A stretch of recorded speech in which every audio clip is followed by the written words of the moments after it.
Haya, nafikiri anauliza, anaitwa Ken, anasema ndugu yangu, zaidi ya Kristo hakuna, wala adhabu za kaburi ni uongo tu. Kaburini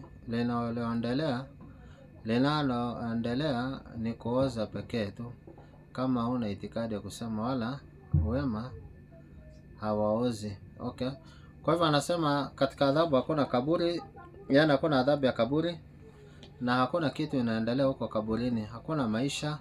Yeye anasema huko kaburini kitu inaendelea ni kuoza tu. Nafikiri wacha hajasoma Biblia. Kama angesoma Biblia nafikiri angetamka hiyo maneno. Wacha tuangalie Biblia kama kuna maisha ndani ya kaburi.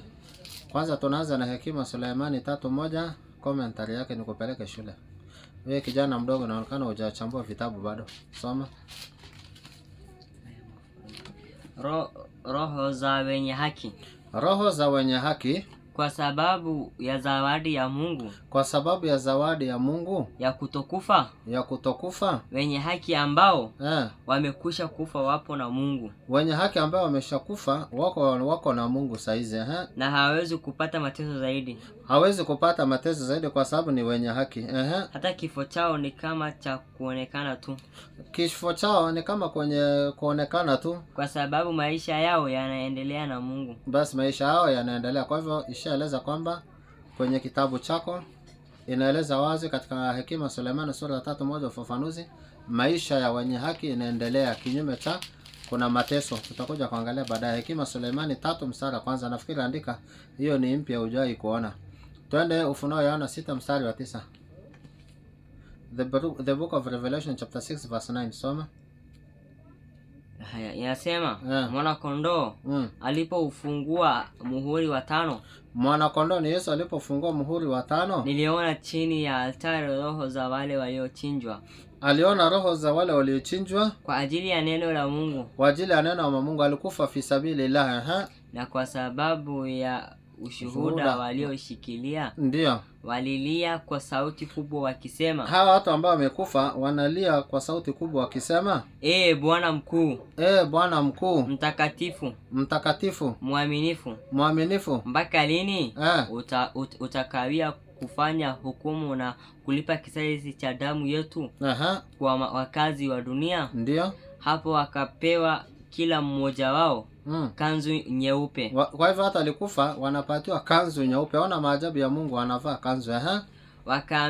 Wakaambiwa nini? Wasubiri bado kitambo kidogo hata itakapotimia hesabu ya wenzao na ndugu zao watakao uwa vile kama wao. Watakofanya nini? Watakao uawa vile kama wao. Wanapatiwa kanzu, wanaambiwa starehe, msubiri kwa ndugu zao wako duniani, mujumuike pamoja watakaowawa kama wao. Kwa hivyo hapa inaonyesha kwamba kuna maisha baada ya kifo, wanaambiwa wastarehe. Hawa sasa tunazungumza ni ile watu wazuri. Twenda kwa Qur'ani sasa. Suratul Baqara aya 154. Nakupeleka shule ya kijana mdogo wewe. Kichwa ngumu sana huyu. Soma. Baqara aya 154. Wala msiseme kuwa wale waliouawa katika njia ya Mwenyezi Mungu ni maiti. Tulia, ukiona mtu amekufa katika njia ya Mwenyezi Mungu, wewe unakataza kuambia huyu mtu usimuite maiti.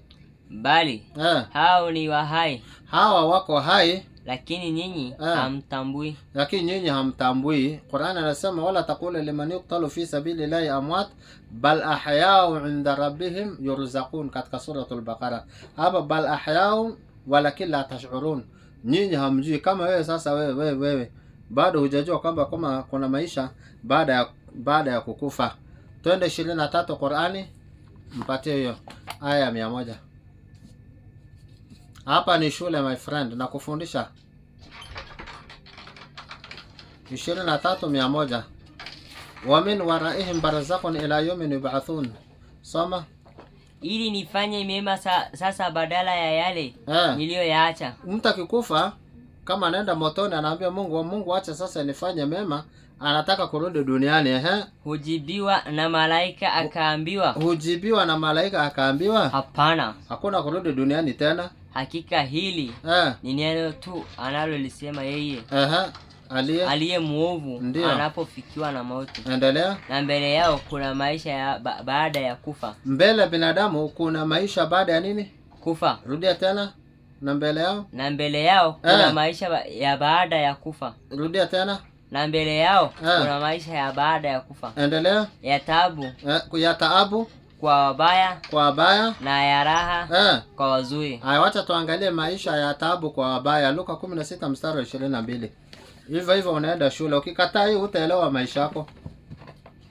Na ukikataa hii nakuja na fimba sasa na kuchapa, kwa sababu umekataa maandiko. Sasa na kuchapa na fimba kabisa, kwa sababu nakataa maneno ya Yesu.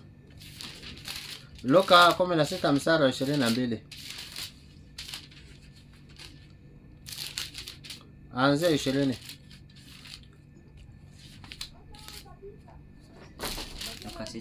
Luka 16. 22. Anzia ngapi? Anzia 20. 20. Inasema mlangoni pake alilala maskini. Jina lake Lazaro. Aliyejaa meza ya tajiri. Wakaja pia mbwa. Wakamlamba vidonda ya vyake. Siku kisha tajiri akafa. Tajiri alikufa, akazikwa. Tajiri imagine alikufa akazikwa. Na katika mateso yake Jehanamu. Katika mateso yake wapi? Jehanamu. Baada ya kufanya nini? Kufa. Baada ya kufa sasa huko anapata mateso ya wapi? Ya Jehanamu. Ambaye ni wapi? Kaburini. Alafu sasa wanapinga nini sasa? Biblia inakwambia nyanya, wao wanasema kitunguu. Chunga sana my friend, kuna adhabu baada ya kufa, kuna adhabu baada ya kufa. Kuna Nabii alayhi salatu wasallam Mtume Muhammad anasema katika hadithi sahih, anasema al-qabru imma rawdatan min riyadil janna au hufratan min hufari nar. Kaburi itakuwa ni bustani katika bustani ya peponi, ama itakuwa ni mashimo katika mashimo wa moto wa jahannam. Ukizikwa wanakuja malaika wanakuuliza maswali. Ukikataa kujibu ya maswali alafu kuulizwa maana rabuka unasema Yesu, utatandikwa rungu ya kimataifa. Mimi nakwambia ndio utakuja kujua kwamba kumbe Uislamu ulikuwa ni dini ya kweli. Na wakati ukishakufa utatafuta Uislamu utakosa. Qur'ani 15 mstari wa 2. Twende.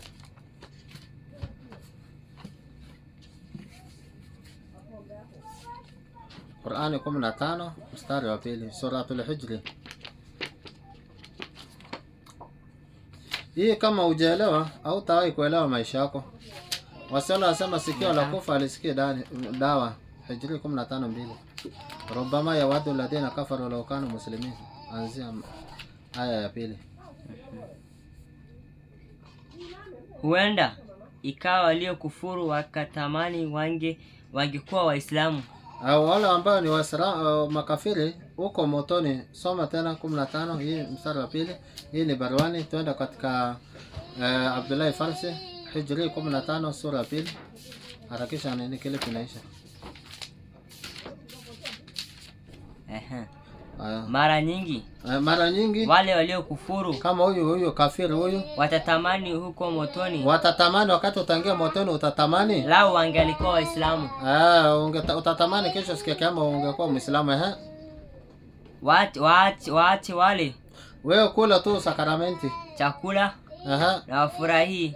Kula githeri na ugali sana ufurahi. Na aliwadanganye tumaini la uongo. Yadanganye hiyo tumaini la uongo kwamba Yesu alikufa kwa ajili ya dhambi yako. Hiyo ni tumaini ya uongo. Na kuwa wataghufiriwa, ya kwamba utapata uzima milele. Karibuni hivi watajua ya kuwa si kweli tumainio la hilo. Utakuja kujua hiyo uongo hiyo ambao mnadanganywa na mapasta kanisani, mnaimba ati Yesu ndio atakuja kutokoa. Baada ya kufa utatafuta Uislamu, lakini utapata hapo Uislamu na uko sehemu ya mbali my friend. Tu leta angalia ufafanuzi yake. Nasema lakini kutamani kwao hakutakuwa na faida nao. Kutamani huko motoni, wakati umeenda motoni unatafuta Uislamu, haitakusaidia faida yoyote. Haileti. Wanasemezwa wale ambao hima yao ni katika kula na kustarehe tu. Hima ya kinyama.